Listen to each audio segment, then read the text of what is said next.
ma spécialité, c'est plutôt les questions d'enseignement. Et donc, évidemment que tout ce qui va permettre à la population en général et aux jeunes en particulier d'être mieux formés, on va le soutenir, que ce soit ici des passerelles entre l'enseignement qualifiant et l'enseignement supérieur, qui n'est normalement effectivement pas une voie habituelle. Nous, on va essayer de le soutenir. Chaque fois qu'on va permettre à un jeune d'être mieux formé, quel que soit le secteur, et dans celui-ci également, on va aller dans cette direction-là.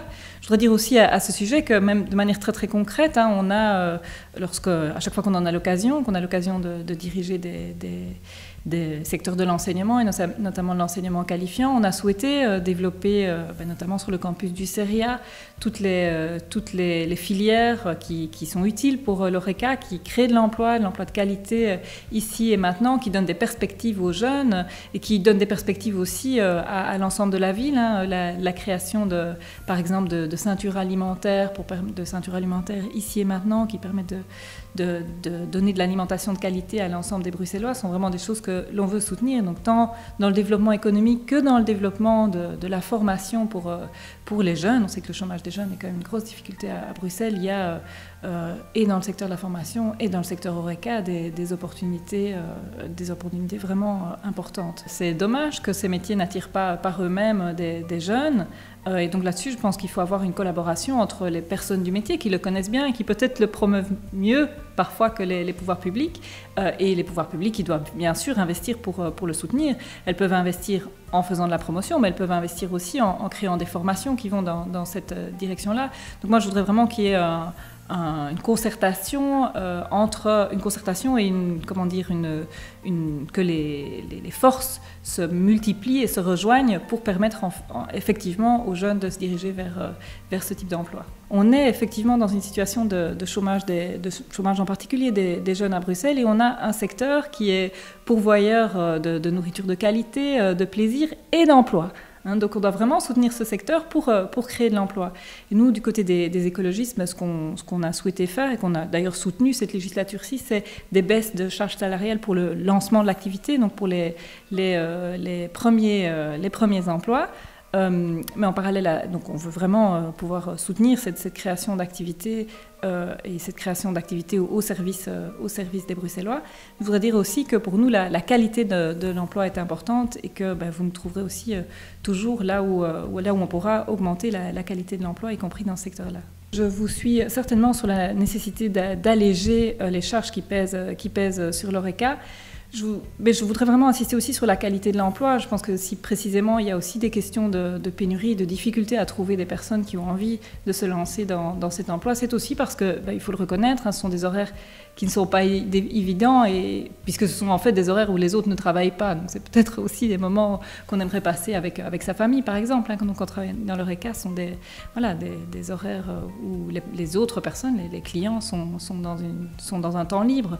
Et donc je pense que la qualité de l'emploi reste quand même quelque chose de très important pour attirer des jeunes, notamment, à entrer dans la profession. Et donc certainement soutenir le secteur pour faire face à ces charges administratives, mais la qualité de l'emploi est très importante aussi. Je pense que la question de la maladie, des maladies, et de qui doit supporter les maladies, c'est vraiment une question sociétale. Quand on parle de maladie, on parle de quelque chose qui peut affecter tout un chacun n'importe quand, et donc je pense vraiment que c'est la sécurité sociale qui doit gérer et assumer la question du coût des maladies. Et donc nous, on a souhaité soutenir aussi les indépendants, par exemple, quand ils tombent malades, pour qu'ils puissent plutôt bénéficier des attestations, de l'intervention de la sécurité sociale dans leur maladie. Donc certainement, pour moi, la question des maladies est une question qui doit être assumée par l'ensemble de la société, parce qu'elle peut concerner l'ensemble de la société. Pour nous, vraiment essayer de développer des établissements qui proposent de la qualité à une communauté, aux personnes qui habitent autour ou qui travaillent autour d'un lieu, c'est vraiment, vraiment important. C'est vraiment ça qu'on veut soutenir, plutôt que la grande distribution et une certaine forme d'uniformisation de la consommation. Donc cette idée est intéressante, je pense que c'est intéressant de l'étudier. Nous, on en a d'autres aussi qui sont peut-être complémentaires, comme la question des monnaies locales qui se développent de plus en plus, et je m'en réjouis, mais vraiment dans cette optique de soutenir des commerces de qualité et qui font du sens, qui apportent vraiment une valeur ajoutée à une communauté. c'est pas simple de changer les niveaux TVA, mais effectivement, moi je souhaite qu'on puisse favoriser le plus possible l'emploi de qualité, de proximité, et qui apporte une valeur ajoutée à une communauté. Et donc plus le secteur HoReCa que celui de la grande distribution, certainement. Maintenant, sur la question de l'eau, je pense que voilà, comme écologiste, ça ne vous étonnera pas non plus que nous, on souhaite que tout le monde puisse avoir accès, que ce soit les professionnels d'un secteur, mais aussi tout un chacun à une eau potable de qualité et le moins cher possible. Je pense qu'il y a différents biais, différentes voies qu'on devrait encore approfondir, comme la question de la longueur des chantiers.